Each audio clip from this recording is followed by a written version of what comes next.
चेहरे पर एक थप्पड़ जड़ देने के बाद अब वो विशेष रूप से स्थिति की पहचान कर।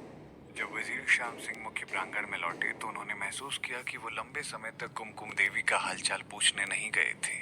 उन्होंने मान लिया था कि उनके चेहरे पर एक थप्पड़ जड़ देने के बाद अब वो विशेष रूप से स्थिति की पहचान करने में सक्षम हो गई होगी।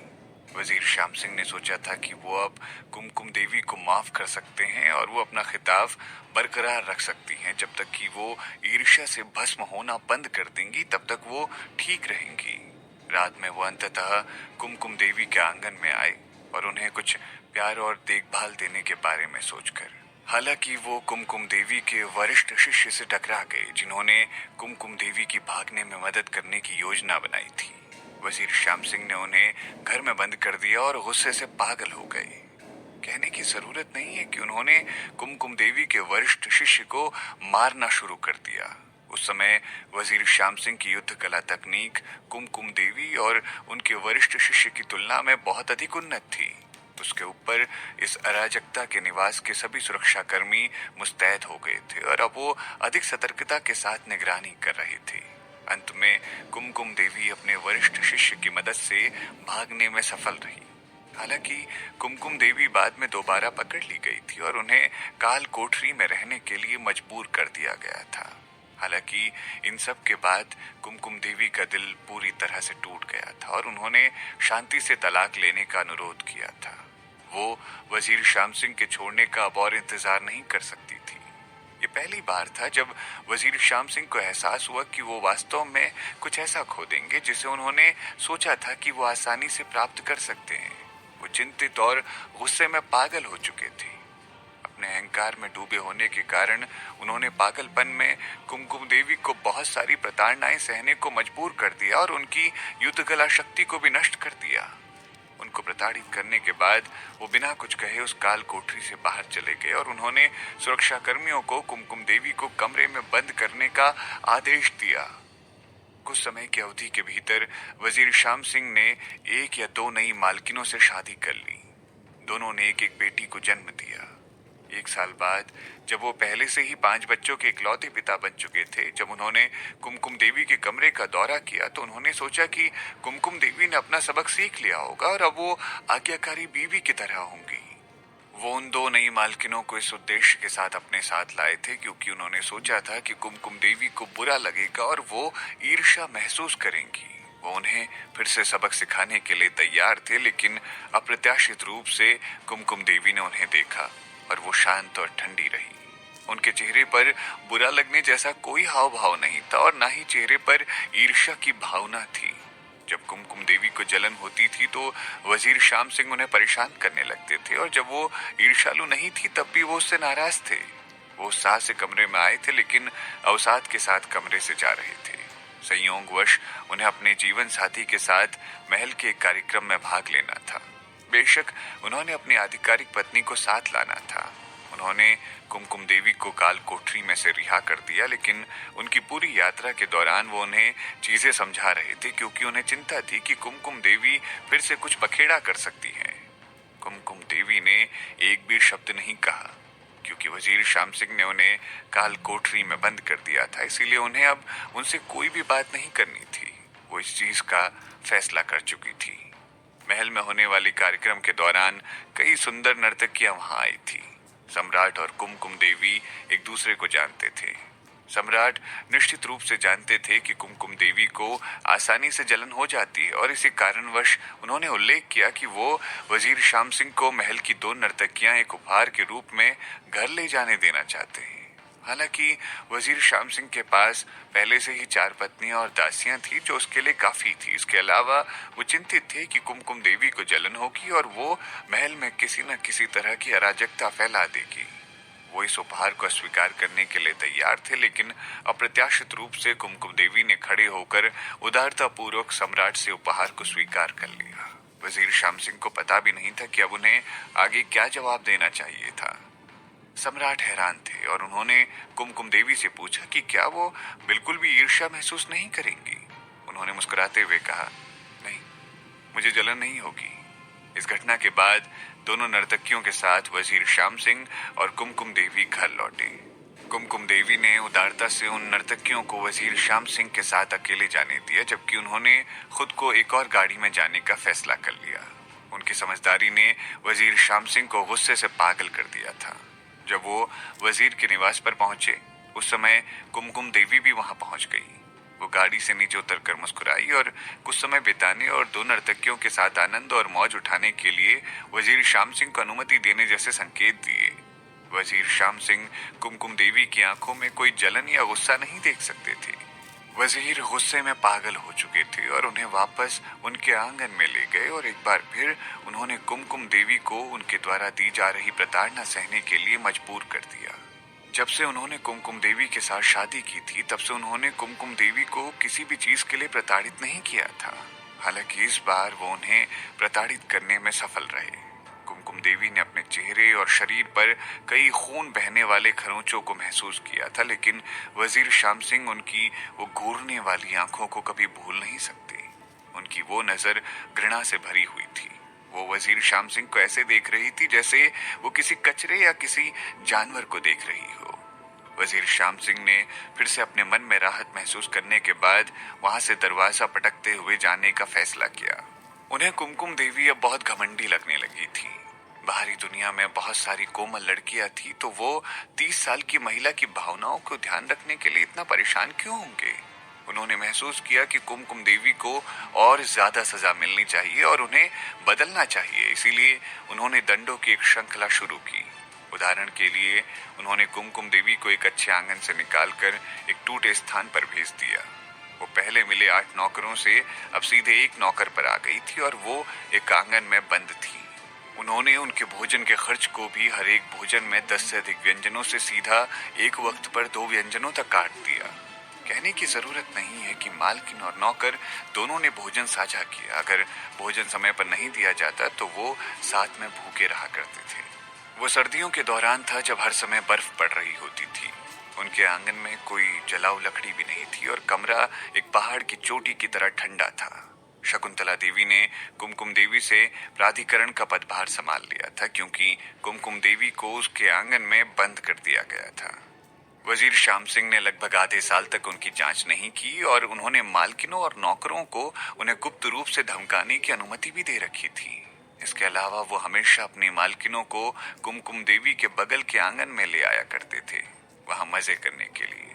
वो वहां पर संगीत और खेल और स्वादिष्ट भोजन का आनंद लिया करते थे। वजीर श्याम सिंह को पता था कि कुमकुम देवी निश्चित रूप से भोजन की सुगंध को सूंघने के बाद उनकी उपस्थिति की सुध लेंगी। वो हर बुरा काम कर चुके थे कुमकुम देवी को सबक सिखाने के लिए।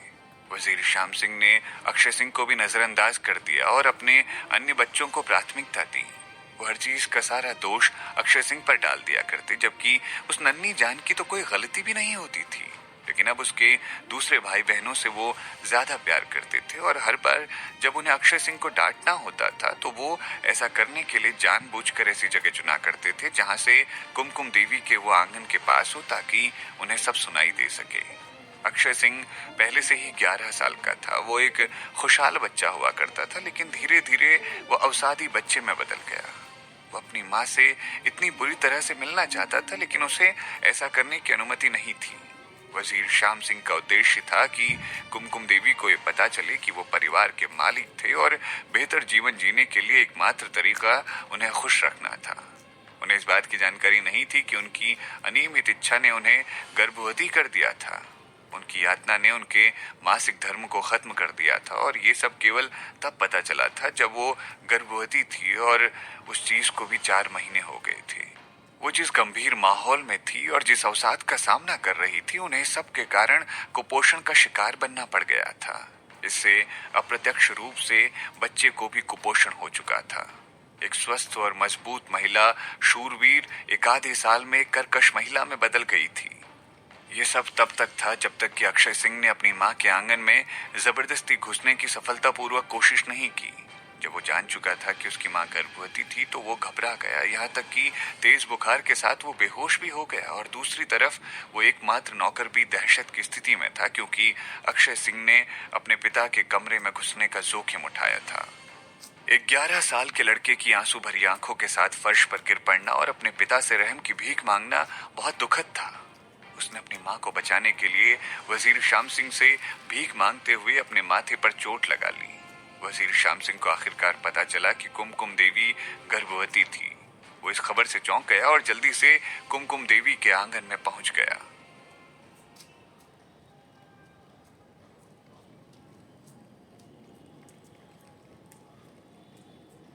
उन्होंने महसूस किया कि कुमकुम देवी बहुत पतली हो गई थी। उनके पेट में एक बच्चे को उभरा हुआ देखा जा सकता था। उन्हें इस बात का कोई अंदाजा नहीं था कि क्या ये कुमकुम देवी का दृढ़ निश्चय था या फिर उस बच्चे को जीवित रहने की बहुत मजबूत चाहत जिसने उन्हें जिंदा रखा था। क्योंकि जिस तरह की जिंदगी वो जी रही थी उसके बाद तो स्वयं यमराज भी उन्हें जिंदा नहीं छोड़ सकते थे। वजीर शाम सिंह दोषी थे और इसी कारणवश वो जल्दी से कुमकुम देवी को उस टूटे हुए आंगन से बाहर ले आए और नौकरों को उनके लिए एक विस्तृत पौष्टिक भोजन तैयार करने के लिए कहा। टूटे आंगन से बाहर निकलने के बाद कुमकुम देवी एक अलग ही किस्म की व्यक्ति बन गई थी।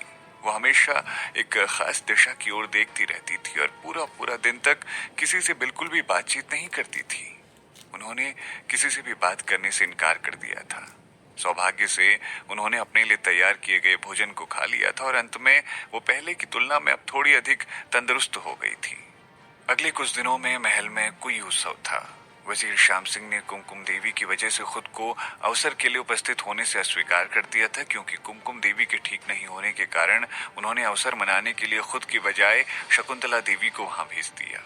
कुमकुम देवी को टूटे हुए आंगन से बाहर निकालने के बाद सम्राट ने रात के खाने के लिए सभी सरकारी कर्मचारियों को दोबारा से आमंत्रित किया था।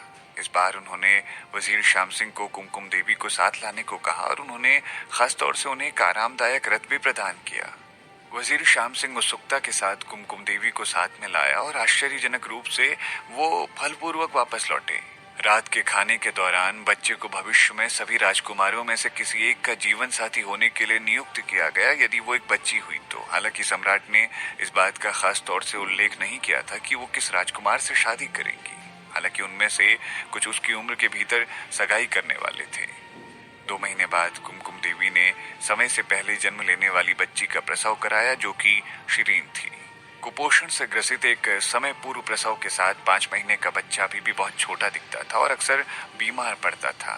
कुमकुम देवी ने सोचा कि यह बच्चा जीवित नहीं रह पाएगा। वो धीरे धीरे बेहतर हो रही थी, लेकिन अब वो जीवन के बारे में ज्यादा भावुक नहीं थी। सब कुछ उसे बेमतलब सा लगता था। जब परिवार अपनी शांति में वापस आ गया था तब वजीर शाम सिंह ने राहत महसूस की। उन्होंने कुमकुम देवी की गिरफ्तारी को समाप्त किया और यहाँ तक कि उन्हें पास के मंदिर में प्रार्थना करने जाने की अनुमति दे दी। बेशक वहाँ कुछ नौकर और सुरक्षाकर्मी थे जो उनके साथ जाते थे। हालांकि उन्होंने कुमकुम देवी से एक बार भी भागने की योजना की उम्मीद नहीं की थी। एक दिन वो शिरीन को प्रार्थना के लिए साथ ले गई और अपने वरिष्ठ शिष्य की मदद से सफलतापूर्वक बच निकली। हालांकि चीजें सुचारू रूप से नहीं चल रही थी। वजीर शाम सिंह पास में कुछ काम करवा रहे थे और खबर मिलते ही तुरंत वहां से निकल गए। वो गुस्से में पागल हो चुके थे और अपने मातहतों के साथ उनकी खोज कर रहे थे और आखिरकार वो चट्टान के अंत में आ गए। वहां कई अजीब चट्टानों के साथ साथ उसके नीचे एक सीमाहीन महासागर था। वजीर शाम सिंह ने कुमकुम देवी को 2 विकल्प दिए, क्योंकि उन्होंने उसके असहाय चेहरे को देखा। पहला विकल्प ये था कि वो उनके साथ वापस घर चल पड़े और चुपचाप वो आज की घटनाओं के बारे में भूल जाएंगे। दूसरा, उन्हें पकड़ने के बाद वो आधिकारिक पत्नी के रूप में उनका शीर्षक हटा देंगे और वो केवल उनकी दासी बनकर रह जाएगी। वजीर शाम सिंह ने अपनी पत्नी द्वारा किसी पुरुष के साथ भागने की कोशिश करने वाले अपमान को सहन करना असंभव मान लिया था। इसीलिए कुमकुम देवी के फैसले की परवाह किए बिना वो उनके वरिष्ठ शिष्य को मारने का विचार बना चुके थे। उन्होंने सोचा कि 2 विकल्प देने के बाद वो उनकी बात मान जाएगी। हालांकि चीजें उसकी कल्पना से परे जा रही थी। कुमकुम देवी ने उन्हें ठंडी नजरों से देखा और उनके सर उठाते ही हंस दिया। उन्होंने तीसरा विकल्प चुना और अपने बच्चे के साथ वो चट्टान से कूद गई। जब वो मध्य हवा में थी तब बच्चा अचानक रो पड़ा। उन्होंने बच्चे के लिए सहानुभूति की एक लहर महसूस की और उन्हें समुद्र में गिरने से पहले ही बच्चे को चट्टान तक फेंकने की पूरी कोशिश की। संयोग से अक्षय सिंह, जो सिर्फ घटनास्थल पर पहुंचा ही था, उसने सब कुछ देख लिया। शुरू में उसके लिए माफ करना पहले से ही मुश्किल था, जो उसके पिता ने उसकी माँ के साथ किया, और अब तो उसने वजीर शाम सिंह के साथ सारे रिश्ते वाले पुलों को जलाने का फैसला किया और परिवार को छोड़ दिया। वो गलती से काले जंगल में प्रवेश कर गया और वहां उसका समाचार उसके प्रवेश द्वार पर रुक गया। इन इन दोनों घटनाओं से वजीर शाम सिंह शर्मिंदा हो गए और इसी कारणवश उन्होंने शिरीन के साथ बहुत बुरा व्यवहार किया था। ऐसा इसीलिए था क्योंकि जब भी वो शिरीन को देखते तो उन्हें अक्सर अपनी पत्नी को दिए हुए धोखे की याद आ जाती। इस तथ्य के साथ साथ शिरीन के पास कोई आध्यात्मिक शक्ति की प्रतिभा की खोज न होना उन्हें और भी परेशान करता था। वो सभी कारक थे जो आज की घटनाओं के लिए उन्हें प्रेरित करते थे। वजीर शाम सिंह ने आखिरकार अपनी पुरानी कहानियों को समाप्त कर दिया। घर की शांति वापस लौट आई थी, लेकिन वहां शांति काफी अजीब सी थी। शिरीन ने पानी का एक घूंट लिया और चुप रही। वजीर शाम सिंह ने चाय की चुस्की ली और आह भरते हुए कहा, शिरीन, मुझे सच में पछतावा है। आप पछता क्यों रहे हो? शिरीन ने पूछा। मुझे उनके साथ ऐसा नहीं करना चाहिए था। मैंने उनका बिल्कुल भी ध्यान नहीं रखा। ये मेरी गलती थी कि उनकी गर्भावस्था के दौरान उन्हें पीड़ित होना पड़ा। शिरीन मुस्कुराई और व्यंग से पूछा, केवल यही थी आपकी गलती? वजीर शाम सिंह दंग रह गए। जाहिर है मैंने और भी बहुत गलतियां की थी। मुझे सबसे ज्यादा अफसोस इस बात का है कि मैंने उस दिन, जिस दिन उन्होंने चट्टान से छलांग लगाई थी, उनसे कहा था कि आपको एक निर्णय लेने के लिए मजबूर होना पड़ेगा, और यहाँ तक कि मैंने कहा था कि मैं उन्हें तलाक भी दे दूंगा। वास्तव में हमेशा मेरे दिल में एकमात्र मेरी पत्नी रही है। मैंने उन्हें मेरी दासी बनाने के बारे में कभी नहीं सोचा था। मैं उन्हें बस धमकी देना चाहता था। मुझे डर था कि अब वो मुझे नहीं चाहती है, अब मैं उनके लिए कोई मायने नहीं रखता। उनकी आवाज कांपने लगी। वजीर शाम सिंह ने मुस्कुराने की जहमत तक नहीं उठाई और वो कांपते जा रहे थे। इसीलिए शिरीन ने उन्हें शांत करने के लिए वजीर शाम सिंह को एक चाय की प्याली पकड़ा दी और कहा, वजीर जी, रात बहुत ज्यादा हो चुकी है। कृपया चाय खत्म करने के बाद वापस जाएं और आराम करें। मेरी माँ को अब और याद ना करें, यही आपके लिए बेहतर होगा। यहाँ से बाहर निकलकर और विकल्पों को खोजें। इस दुनिया में अभी भी बहुत सारी सौम्य और आज्ञाकारी औरतें हैं। आपको उन्हें याद करने की जरूरत नहीं है। उन्हें अकेला छोड़ दें। मुझे यकीन है कि वो नहीं चाहेंगी कि आप भी उन्हें याद करें। वो वास्तव में काफी सीधा सीधा बोल रही थी। वजीर शाम सिंह दंग रह गए और बोले, शिरीन बिटिया, तुम्हें सच में लगता है मैं गलत हूँ, लेकिन तुम्हारी माँ ने भी तो गलत किया है। अगर वो अपने उस शिष्य के साथ भागने की कोशिश नहीं करती तो वास्तव में उनके भी अपने दोष हैं। शिरीन ने उन्हें बाधित किया और कहा, किसी पर भरोसा करना और वो भी खासकर एक ऐसे व्यक्ति से प्यार करना उनकी सबसे बड़ी गलती थी। आप तो उनके लायक ही नहीं थे। वजीर शाम सिंह अवाक थे। वो शर्म के मारे लाल हो चुके थे। वो बोले, शिरीन बिटिया, कैसे आप अपने पिता की इस तरह आलोचना कैसे कर सकते हैं? मैं और आलोचना? मुझे लगा आप मेरी राय चाह रहे हो। ये मेरी राय है। ईमानदारी से वजीर शाम सिंह, अब आपको मेरी माँ की कब्र के सामने रोना भी नहीं चाहिए। पुनर्जन्म के लिए उनके मार्ग को गड़बड़ाना नहीं चाहिए। ठीक है, यही कहना चाहती हूँ। अब आपको थोड़ा आराम कर लेना चाहिए। मुझे वास्तव में जल्द ही सोने की जरूरत है। वजीर शाम सिंह के मुख से शब्द बाहर भाग गए थे। उनकी बेटी आलोचना करने में बहुत अच्छी थी और उसने उन्हें बहस करने के लिए कोई जगह नहीं दी। वो गुस्से से पागल होते ही मेज पर लगभग वार कर चुके थे। हालांकि उन्होंने अपनी भावनाओं को नियंत्रित करने में कामयाबी हासिल की। जब उन्होंने शिरीन को ठंडी निगाहों से देखा तो उन्होंने कहा, शिरीन, मुझे पता है कि मैंने पिछले कुछ सालों में आपके साथ अच्छा व्यवहार नहीं किया और इसीलिए आपको मुझसे नफरत है, लेकिन मैं सुधार करने की कोशिश कर रहा हूँ। आप इस तरह अपनी भावनाओं के आधार पर मेरी आलोचना नहीं कर सकती। हालांकि मैं आपकी माँ के लिए दोषी और खेद महसूस करता हूँ। मैं उनके बारे में कभी भी भूल नहीं सकता। मैं उन्हें पुनर्जन्म लेने देना चाहता हूँ। मैं निश्चित रूप से उनके साथ अच्छा व्यवहार करूंगा क्योंकि मैं अब कोई गलती नहीं करना चाहता। मैं उन्हें अब और निराश नहीं करूंगा क्योंकि वो अभी भी मेरी आधिकारिक पत्नी है। शिरीन अपने आप को हंसने से रोक नहीं सकी। वो व्यंग्यात्मक तरीके से हंसी और कहा, क्या आपको वास्तव में लगता है कि वो आपकी आधिकारिक पत्नी के खिताब के लिए मर जाएंगी? उन्हें भूल जाओ। आप अपनी गलतियों के बारे में पूरी तरह से स्पष्ट तक नहीं है। बस मुझे अकेला छोड़ दो, मुझे बहुत नींद आ रही है। वो उन्हें कई बार बाहर निकालने की कोशिश कर चुकी थी, लेकिन वजीर शाम सिंह अभी भी उसके साथ बहस करना चाहते थे। हालांकि अब उन्होंने हार मान ली थी क्योंकि वो जानते थे कि वो वास्तव में थकी हुई थी और 6 महीने बाद वो काले जंगल में जाने वाली थी।